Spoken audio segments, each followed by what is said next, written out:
And welcome to Town Hall Academy, a workshop, a service advisor role play part 2. We had one of these role plays back, I think it was in May 29th, 2018. And it was great to have both Clint and Barry with us at the time. Today, we're excited to have you here. I think it's going to be as interesting and as fun and as it was last time. Hey, I'd love to thank Jasper Engines and Transmissions for making sure that the Town Hall Academy comes to you no charge each and every week. You know, as the average age of a car grows, I think 11 and a half plus years now, your customer's old engine or transmission's going to wear out. And when that day comes, Jasper will be the name to remember. Jasper's remanufactured products cost considerably less than a new vehicle, so it just makes sense to choose Jasper for your customers' drivetrain solutions. Introduce my panel. Barry Barrett, Director of Training from RLO. Hi, Barry. Hello.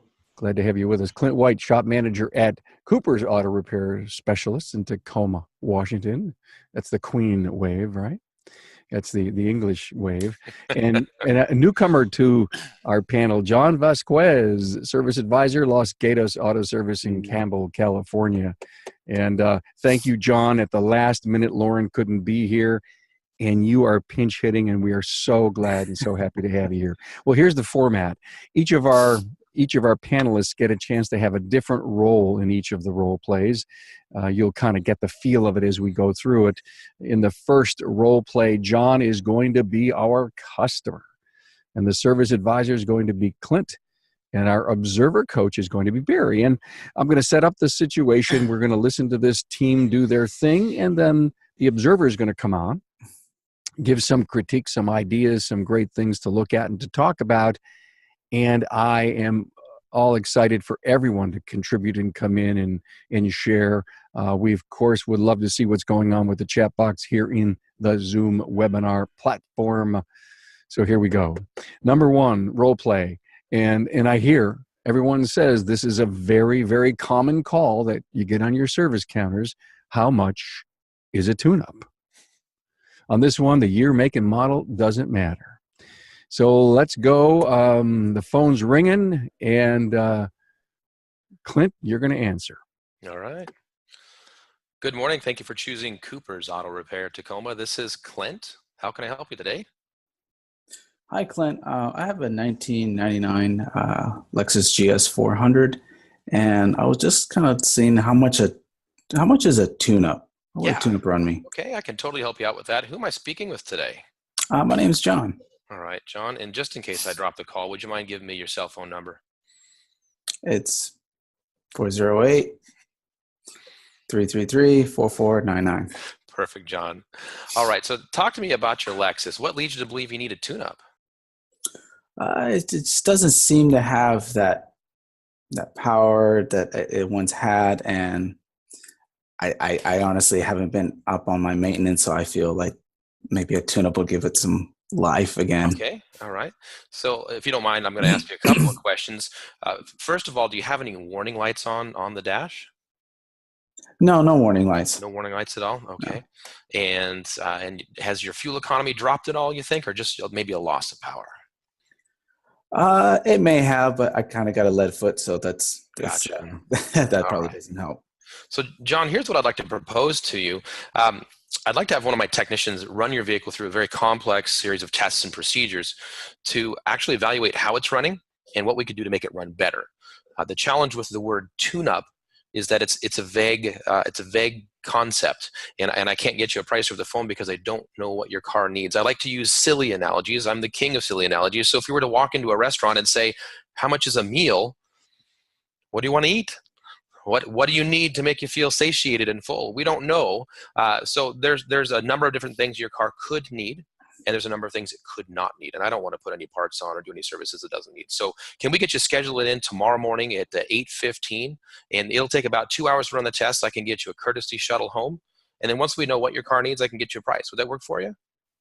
Yeah, I appreciate that. Yeah, and you guys have a shuttle ride home. It saves me from getting an Uber. So absolutely. And we'll pick you up when we're all done. We'll take care of you.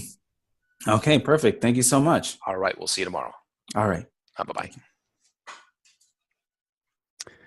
Well, Mr. Barry?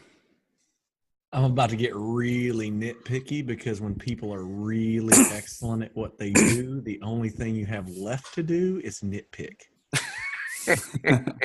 Tear it up. Bring that mic just a little closer, please. Barry, bring the microphone just a little closer. So, I'm sorry. Well, I'll just turn it up, and that will be better. How about that, Carm? Is that better? Thank you.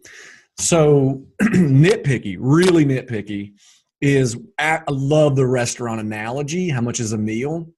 I need a tie down right there. Does that make sense? Can you see that? Or some sort of tie down that gets them to say yes or no. It's a say yes question when you do a tie down, as we've talked about before. And then ask for the appointment. That's the only thing that I have. I saw in the comments, Han said customer didn't ask how much it would cost. If you'll listen to most of recordings on incoming calls and even that price shopper, we think they ask for price way more than they do because we remember that because we hate it so much. Only about 20 to 25% of people ever ask for a price, even if they think they know what it needs. So I don't mind that John didn't ask for a price. If he did, Clint could have handled that. As we saw, he's so silky smooth. Whoa. Well, actually, guys, I thought he deferred the whole concept of price by saying, we just don't know. How can I even get close? I mean, right. You casted the level of doubt that there was no way we could ever drill down into any. That's a good point. Mm-hmm. And to that point, great service advisors get less than 20%. They'll actually get 10 to 15 maybe because they do address it in that question-based Socratic method, right? It's good. Anything, Clint? Anything, John? No, I think it was well. He offered a shuttle ride, and he didn't put down anything mention anything that was the price. Just invited me to come in there. Then it's just he figured out a solution for me to get back home, which that means that he's thinking about me. And I'm not going to be hanging out there. The other addition that I'll add to that, and I didn't think about it until John said something, was he slowed his pace down, which slows John's pace down. He was relaxed, which relaxes John. It wasn't stressed out because Clint knows his presentation. He knows his script, which is the, curse word in most Don't say that. circles. Right. This call is by far the number one call that I get on a daily basis, almost verbatim. How much is a tune-up?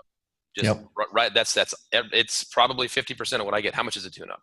And I love to have a conversation with people and to drill down into why they're asking. Mm-hmm.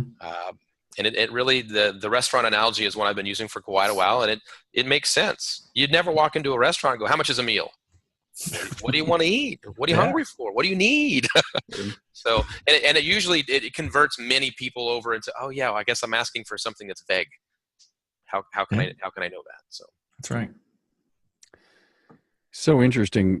Barry, Clint, you said this is a very, very common call. So let me use the dirty word, like you said, Barry's script. Mm-hmm. So here's the deal.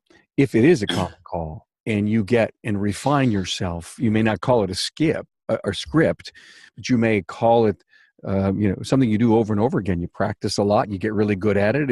It's like the perfect swing thought and how you answer. Yep. That's why I call it a presentation. If you've taken my class, I say script. I say by show of hands, who in here wants to learn a new script today? And no hands go up. But I said, let me ask you a question. If I could teach you how to do a professional presentation, who's in for that? And all hands go up, almost all hands. Some people don't want anything. They just want to wing it. And that's okay. They're just not my student. And I'm okay with that. And so when we get up on front of a stage, and Carm, you give keynotes. If you think for a second, Carm's presentation when he gives a keynote is not a script, you're kidding yourself. They're scripts. They're professional presentations. Mm-hmm. But they're all a little different too.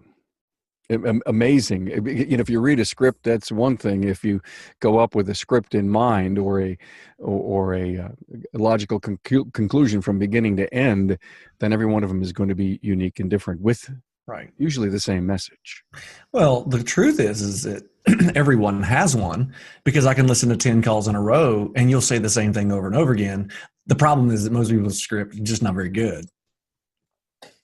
Excellent, guys. This was fun. Great start. That was a very simple one. Now we're going to go into a little more in-depth one. This time, Clint's going to be the customer. Barry's going to be the service advisor. And John, the observer coach. Here's the scenario. The service writer is calling back a customer with a 2008 Toyota Highlander with over 200,000 miles. And when they brought the vehicle in, it was running poorly, and they were very open about the fact that they had done little or no maintenance to the vehicle. Upon inspection, it was found that it needed over $4,000 worth of repairs just to make it safe and reliable, not to mention a few other maintenance issues that could be deferred for a few months. The tension in this scenario is very much a daily one in real life. How do you sell a large repair on a vehicle that blue books for less than the needed repairs? So really quick before I get into this, I feel it necessary to spend a couple of seconds, not much, setting up the reception presentation, because the main problem with this role play right here that you just described is that the sale is the step is skipped so often on the reception that you can't sell it on the presentation, because it doesn't make sense. People say, throw me your keys, I'll take care of it. Then they call them back. There's no setup. So it's like taking a 5-gallon bucket of ice water and hitting the face with it because they're not ready for it.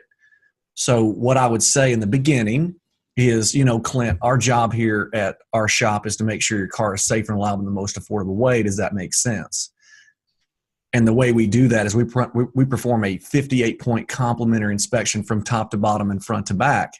So most people, when they go to other shops, and I'm not saying that people don't do a great job, but here at our shop, you're going to get a list of things that need to be addressed on your vehicle, and we're going to bring that to your attention. So don't be surprised when we find that list of issues. I don't want you to worry. I'm not going to tell you have to fix it all today. Fair enough?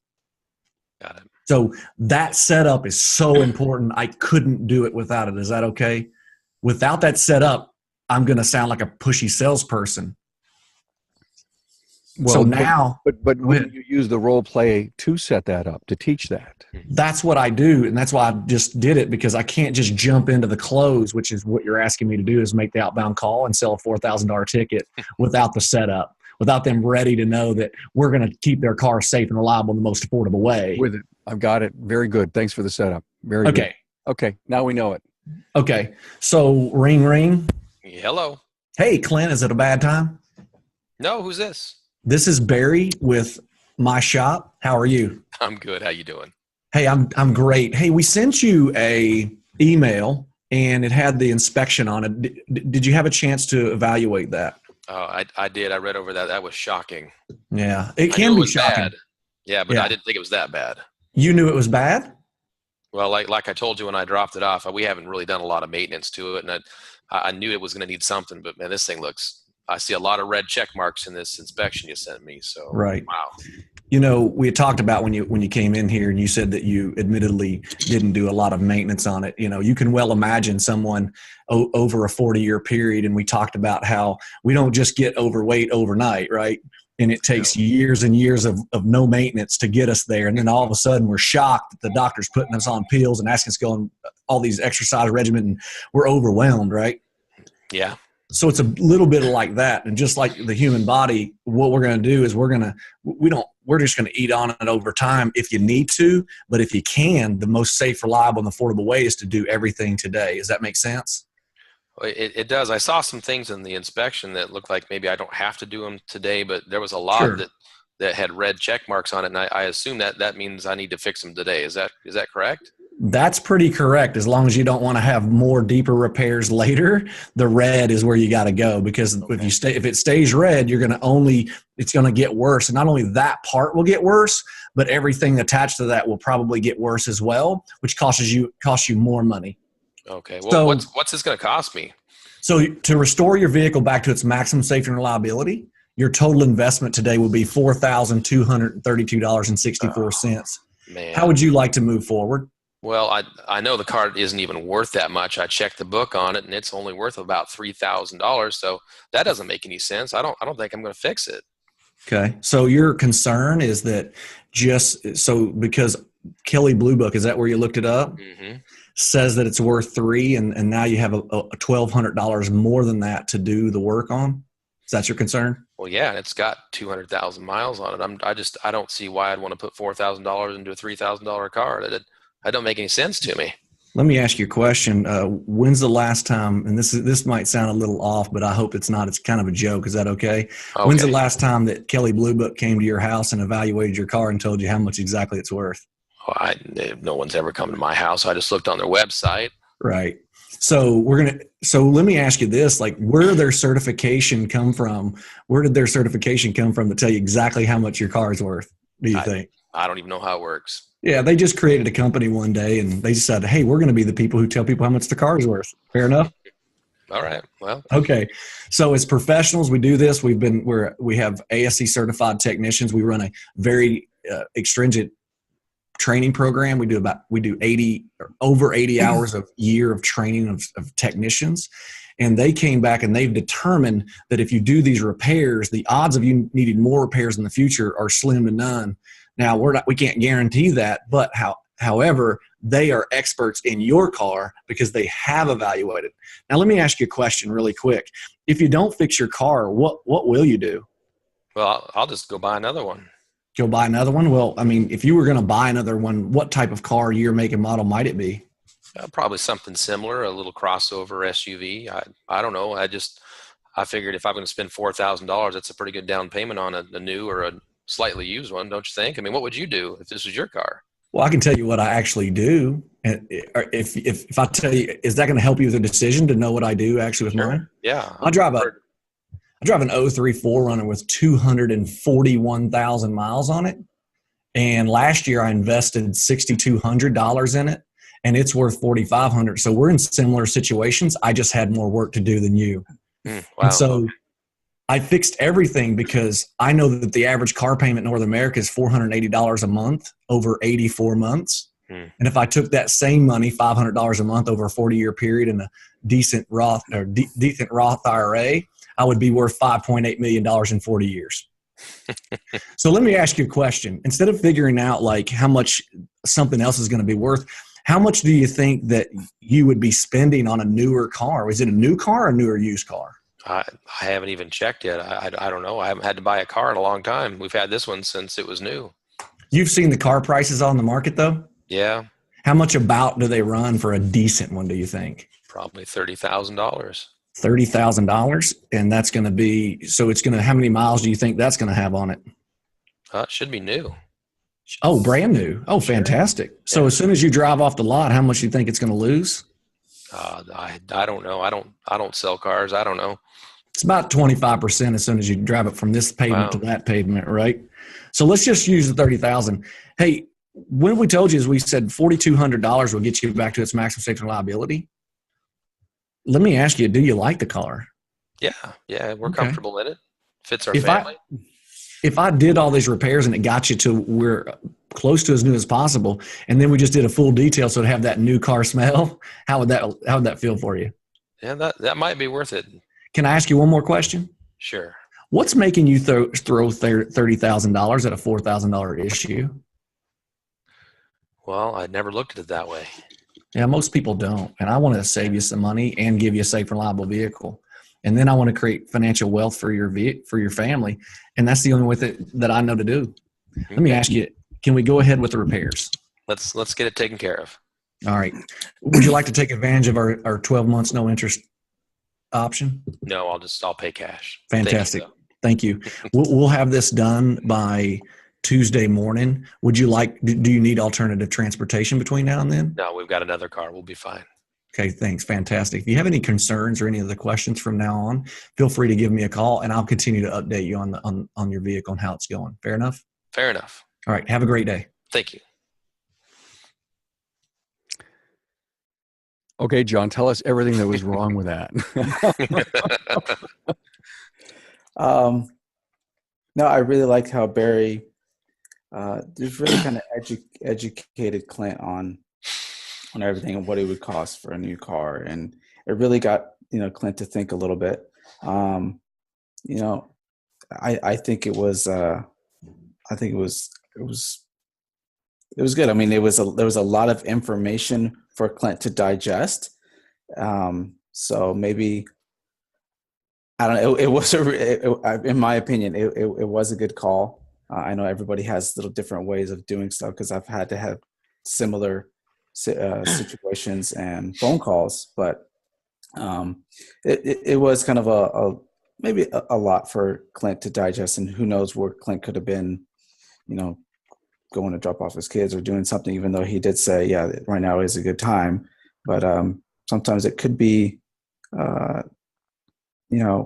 lot to take in, right? Because it's a $4,000 bill, So no, I think it went well. But yeah, Barry got him to think about things. Oh, I never really thought about that. And well, another reason why I didn't think about that is because he just found out he needs $4,000 worth of work.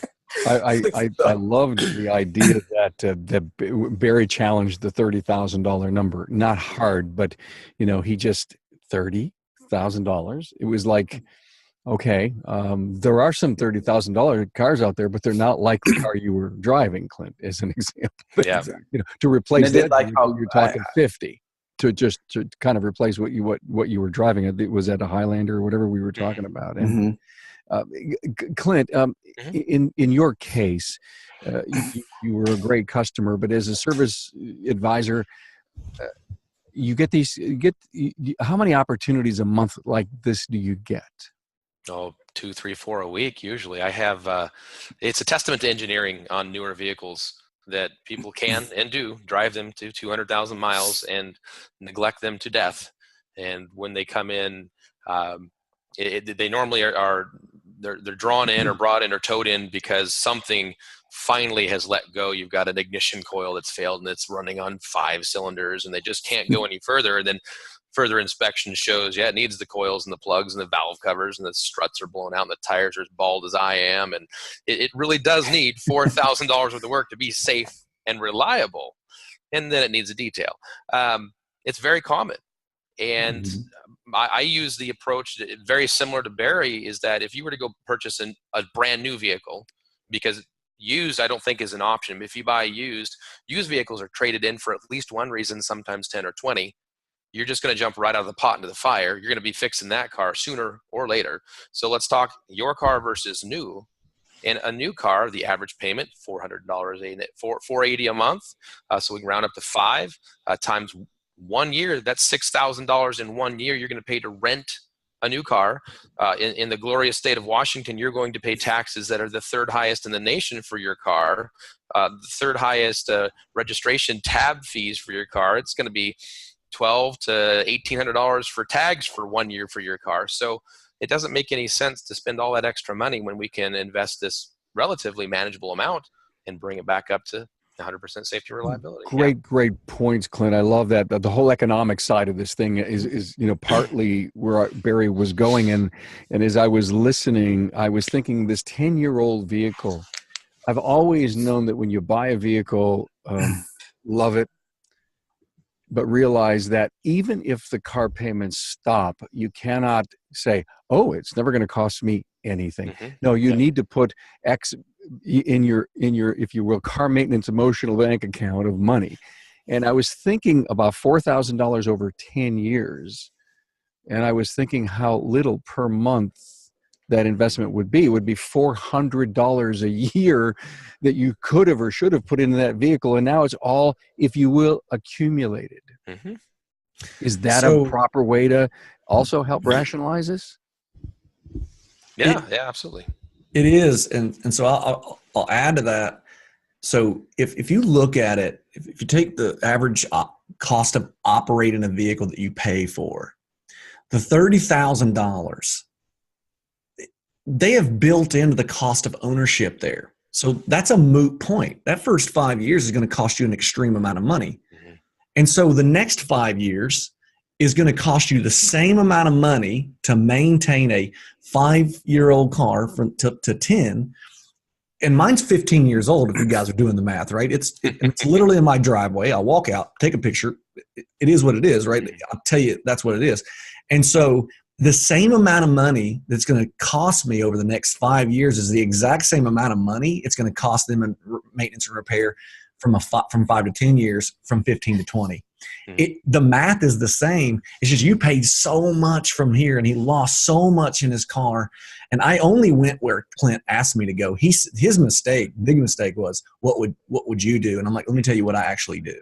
Yeah. And when you can say that, man, it's big. I have a question for both Clint and John. And Barry, I would love to hear your opinion on this. If you're preparing to make this call back, are you going to lay out these numbers kind of in front of you so that you have talking points ready so that you're not stopping and fumbling with math? Here, that's for me, right? All of you. Okay, I'll tell you what I do. Yeah. So I answer three questions per repair. What it is, what it does, and what could happen if it doesn't get replaced, in a very level 2 way, elementary speaking. And so my I'll say brakes. They're brakes. They help you. They make you stop. And if you don't repair them, you won't be able to stop. It's that simple. And I don't care if the brake bone connects to the caliper bone. Like, I'm not interested in that. I'm interested in what it is, what it does, and what could happen doesn't get replaced. So I list it out in front of me. I know the prices. I've got them broken out for my own deal. And so I say all those things. And then I say at the end, your total investment to restore your vehicle back to its maximum state of reliability, your total investment is this amount of money. How would you like to move forward? And I'm quiet. Yep. I'm looking for whether he has an objection. I want him secretly to have one because I want to use my sales techniques. I'm weird that way. When they say, "Oh, let's do it," I'm like, man, I didn't get to use any sales techniques. Too easy.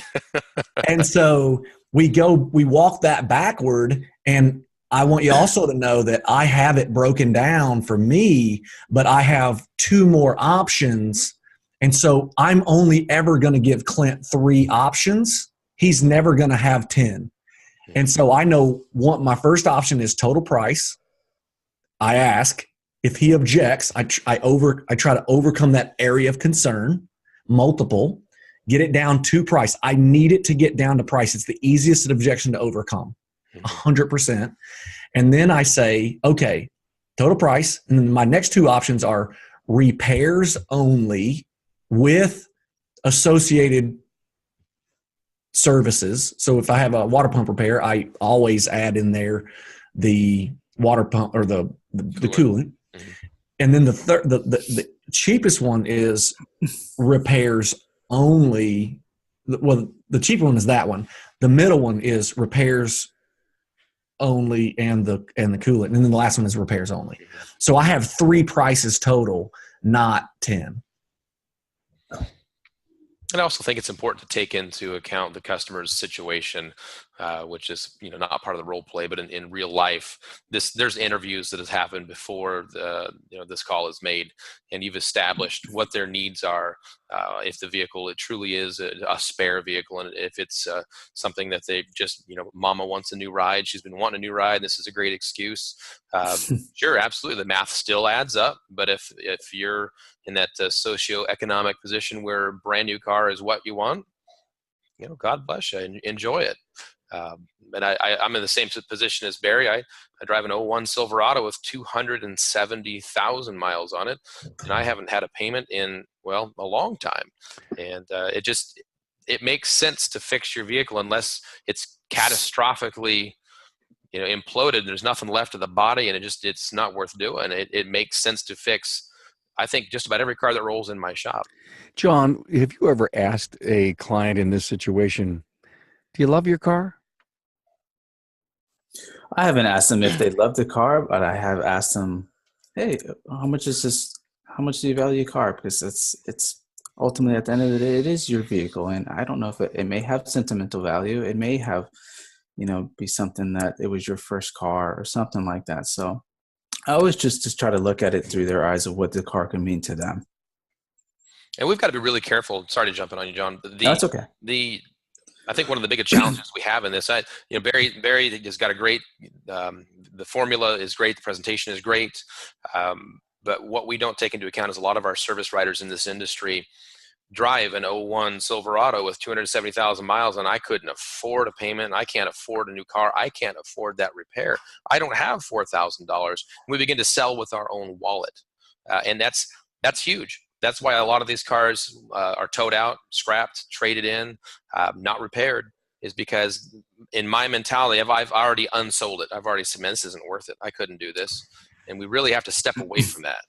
My question is always like, if you can't afford $4,000, how in the world are you going to pay $30,000? I just, that math doesn't, that's why I offered the 6 months or 12 months, no interest. Because, man, that payment. Here's the rationale is I'm going to take the 4, put it down on the new car, but it doesn't stop there. The issue is it's 4,000 plus. So, and if it's not about money, if it's not about if I'm in a position where I have the $4,000, that's no big deal. But I want a new car, I'm going to invest in a new vehicle, then that's the right choice for you. And that's where the interviewing comes into play. It's not about if you didn't sell the job, well, you're a horrible service advisor. No, it's your customer, and really at the end of the day, what's the best decision for them in their particular situation? Not me, not my wallet, not necessarily what I would do, but them. That's why I asked him, does he like the car? Because if he said yeah, I'd be like, all right, man, let's show you how you can do that. And then here's this next step I would have taken that, man, I wish you guys would. If they decide they're going to buy another car, have 2 or 3 car salespeople that you trust. And say, hey, let me give you a referral because I want your experience to be great. And if I can help them with a referral, they'll come back to me or refer people to me so they know who to contact. We have all these places, these trusted people. And another one that I use is I tell people in this situation where there's a lot of friction and a lot of a pushback is I'll say, I tell you what, don't make a decision right now. Leave the vehicle here. I'll keep it safe for you. Here's what I want you to do is I want you to go car shopping tonight.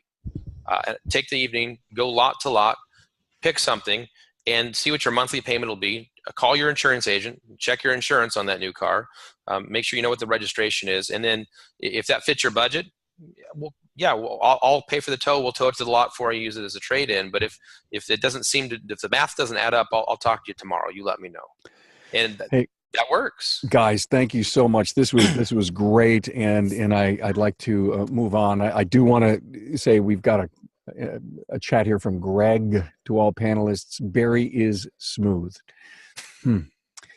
I know that. We covered all the bases. We have to. Clint sent me a meme one time, Carl. That's why he's laughing like crazy. We have to get them to understand that KBB and the others don't consider the replacement cost. Why? Because the sites are under the influence of dealers who need to sell cars. And he's in an airport watching us. He says it's a great way to pass the time. So thank you for that, Greg. I appreciate that. So why purchase a Jasper quality remanufactured product? Well, it's their people.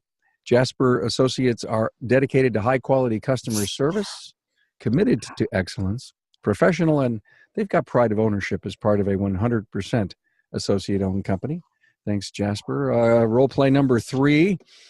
Well, I don't know how much better you guys could get here. This is just phenomenal. Role play number 3, Barry's the customer. The service advisor is John, and Clint's going to be the observer coach. Here's the scenario. The customer calls in stating their vehicle won't go faster than 30 miles an hour. The customer states that they went to an auto parts store where the employee there plugged in a scanner. The customer provides codes indicating transmission troubles and says the auto parts store employee said they need a new transmission. Driveway diagnostics. Ring, ring. Hello, thank you for calling Los Gatos Auto Service. This is John. I may help you. Hey, John, this is Barry, and I just got back from the auto parts store here, and they ran a code, and they told me that I need a new transmission Could you give me a ballpark price of a new transmission? Okay. Well, thank you for giving us a call. And if I just don't mind asking, how did you hear about us? I Googled it actually. Google. Okay. Gotta love Google.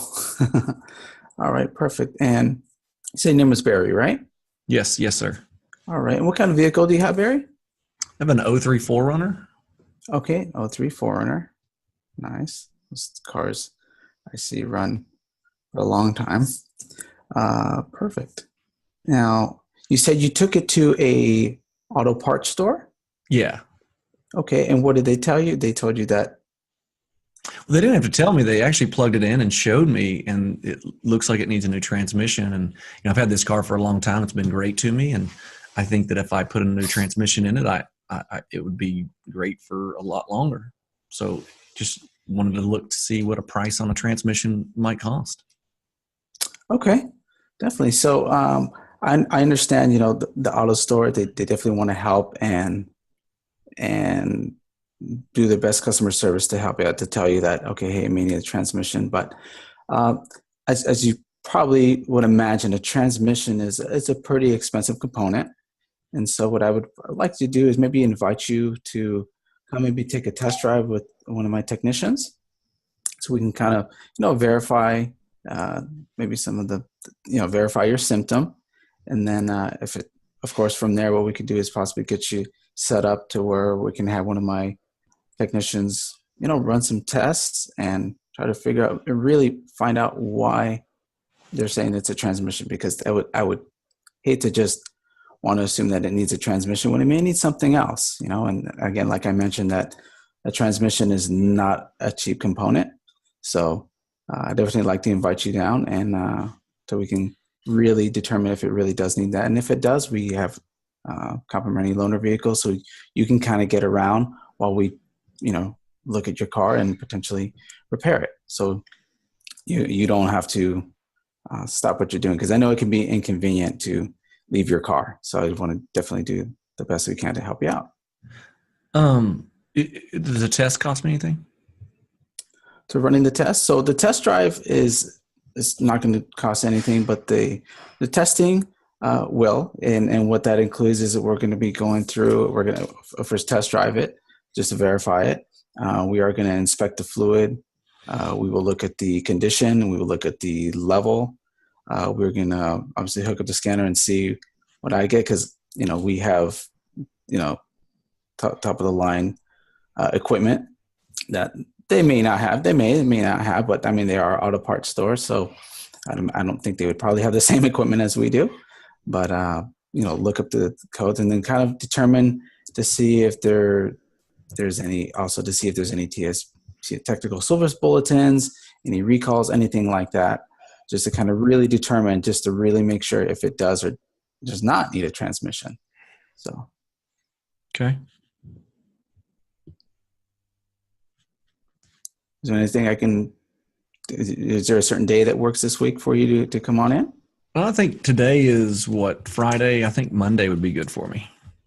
Monday? Okay. Monday, I have availability in the morning. Is morning work okay for you? Yeah, I can actually drop it off. Oh, perfect. Okay. And would you be needing a ride? We do offer shuttle services or... No, I think I'm going to drop it off the night before, and then my wife can pick me up and take me to work.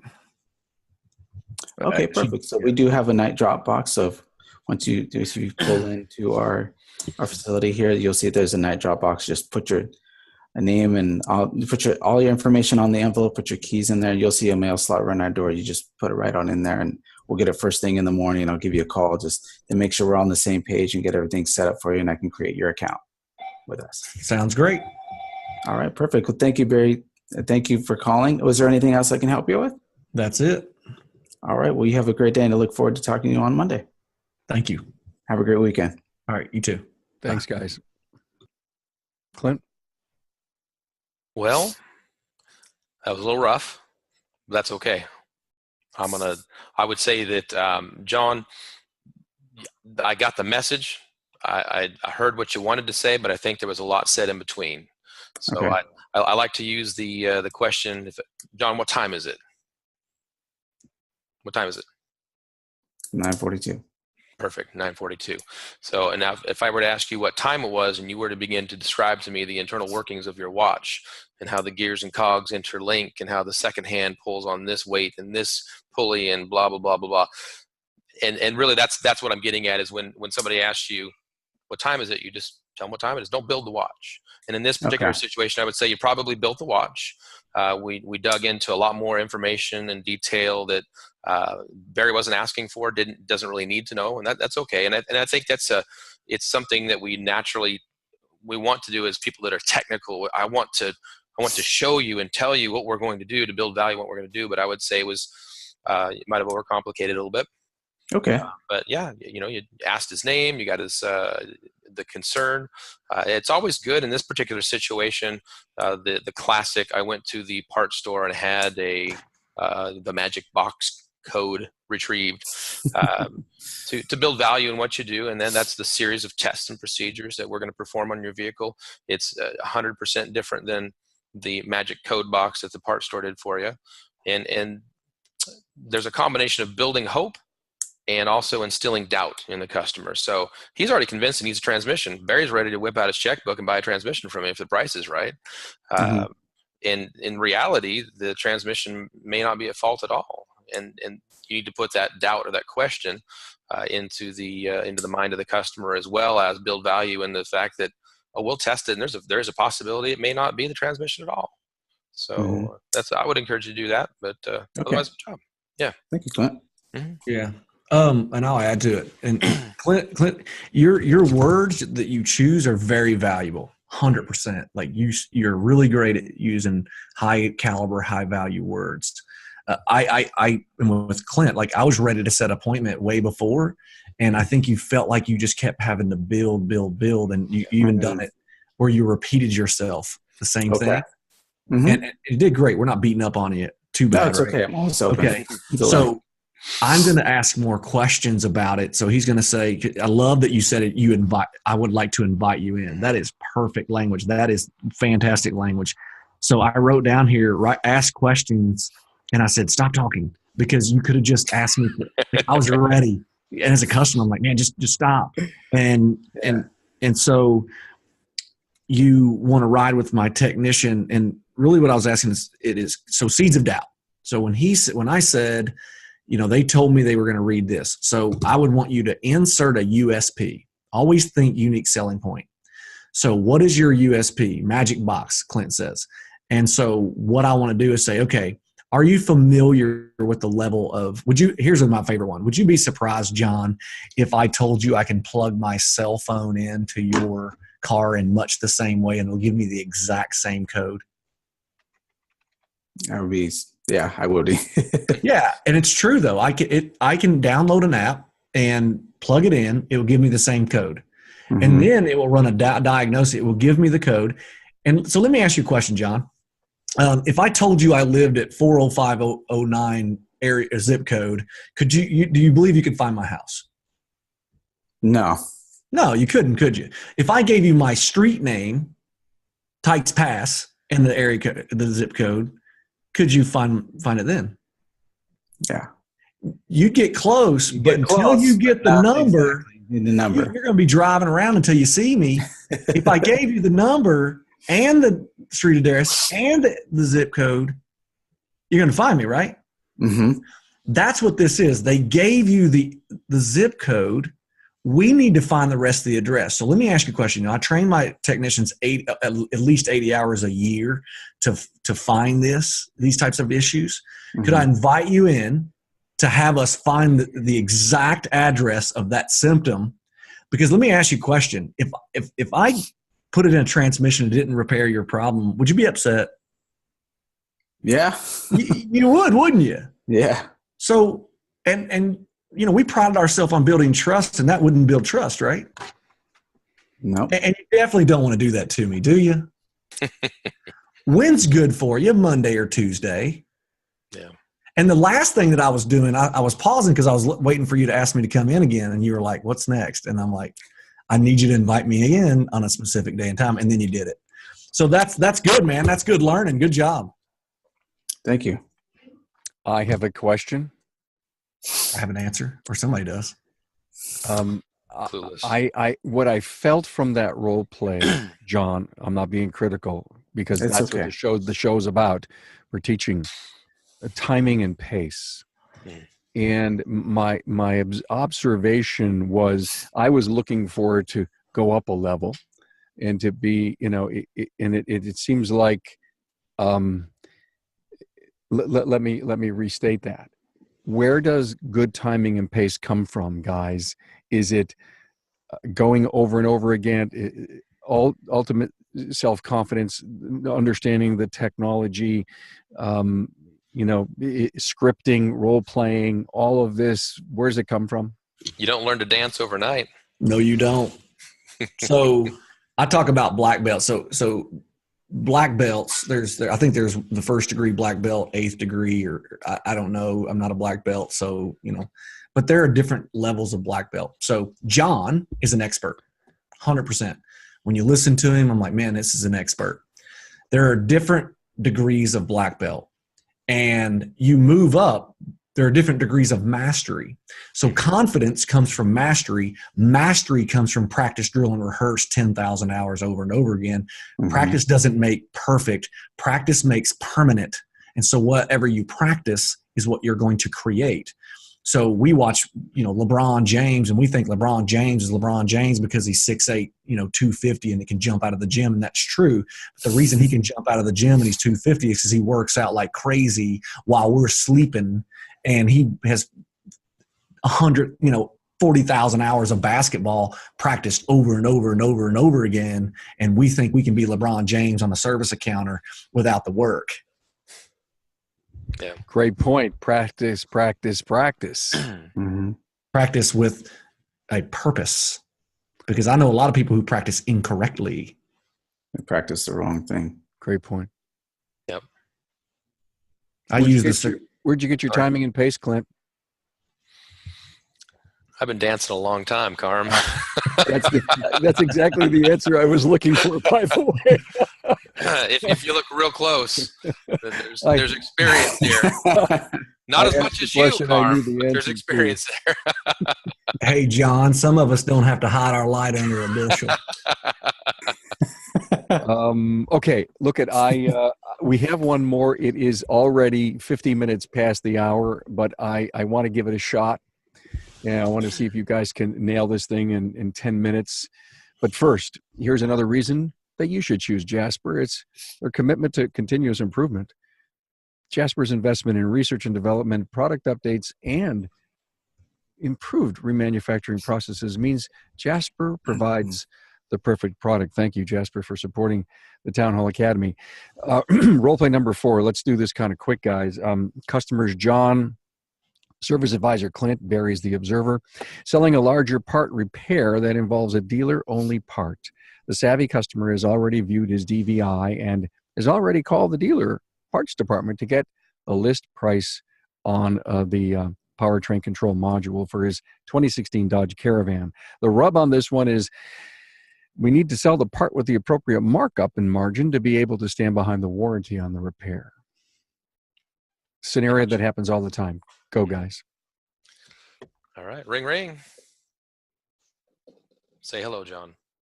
Oh, sorry. You're the customer, John. Hello.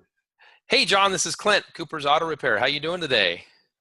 I'm doing good. Do you have a minute to talk about our findings on the testing we performed on your van? I do.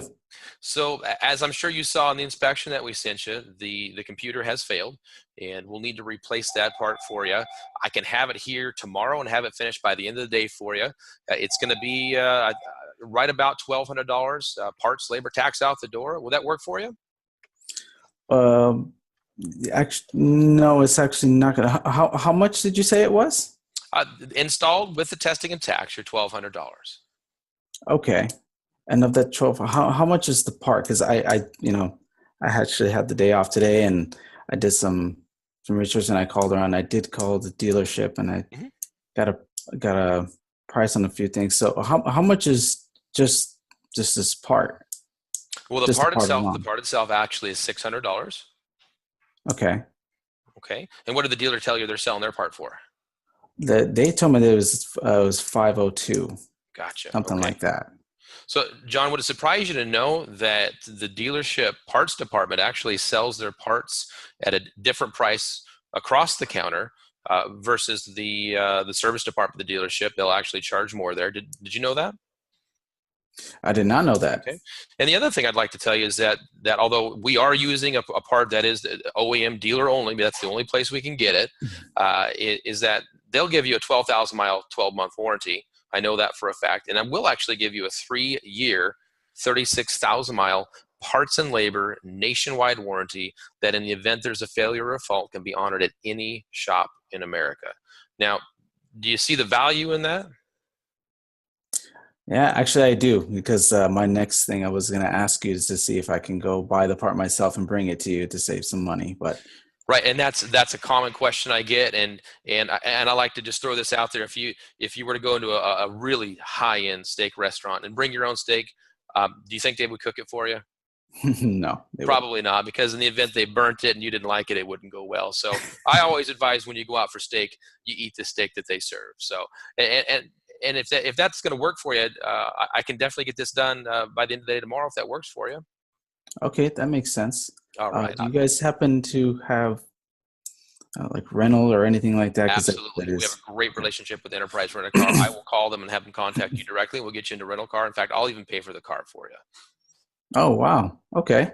Will that work for you? That'll work. All right, John. We'll talk to you tomorrow when it's ready to go. All right. Sounds good. Thank you so much, Clint. Bye-bye. You got to know wow out of them. I'm going to beat him to death. Oh, I'm going to beat him to death. I did see a couple of things. It wasn't as good as his first one. Whoa. It was good. Tear it up. First thing I will tell you is I've never heard anyone deliver the steak line well until just now. Good job. I hate that one. you hate that one? I do. I hate that one because most people are like, well, you wouldn't walk into a restaurant and tell them you. I'm like, condescending. Really, bro? Yeah. You said it really lighthearted, and I've never heard anybody do that. So, full disclosure, Clint trained the trainer last time, and he's the one that taught me that the dealership doesn't sell the same part. So he taught me that like 2 years ago. So, but the first thing he said, I loved when he said fail, and he said about 1,200. It's exact numbers. $1,274.34. I'm very direct about that. About doesn't do well. It tells me we can negotiate. He said out the door, I absolutely deplore that. And it did not use the word investment. Always use the word investment. Part 600 to 502. I love that. First, I love that he said, do you see the value in that after he explained his warranty? But I want him to set it up. Hey, let me ask you, is peace of mind warranty important to you? And I want, if he, and most people are going to say yes to that. Yes. Well, are you familiar with their warranty and our warranty? Because now you've got, before you've persuaded him. Actually, he's persuaded himself by answering that. And Robert Cialdini has a book called Persuasion that's very good if you want to learn more about that. And then so that's the only thing I really got you on. So good job. Yeah, that was great. It's a tough one. You're right about the steak thing. It's delivered sometimes too many times condescending. And I just love what you did. Hey guys, this was fabulous. Great learning. We did it in a good time frame so we can kind of meet this thing under an hour. Thank you so much. Wow. 91st week workshop role play part number 2 with Barry Barrett. Thank you, Barry, from RLO Training. Clint White, shop manager at Cooper's Auto Repair and specialist in Tacoma, Washington, the 3rd highest taxed state, as you told us.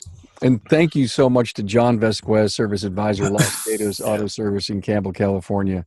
You all did just terrific, and I know you all taught the audience of the podcast so much. Have a great weekend, everyone, and share this with the world. We all need to hear this. Yeah. Thanks, Carl. Bye, guys. Thanks. All right, thank you, guys. Take care. All right, thank you.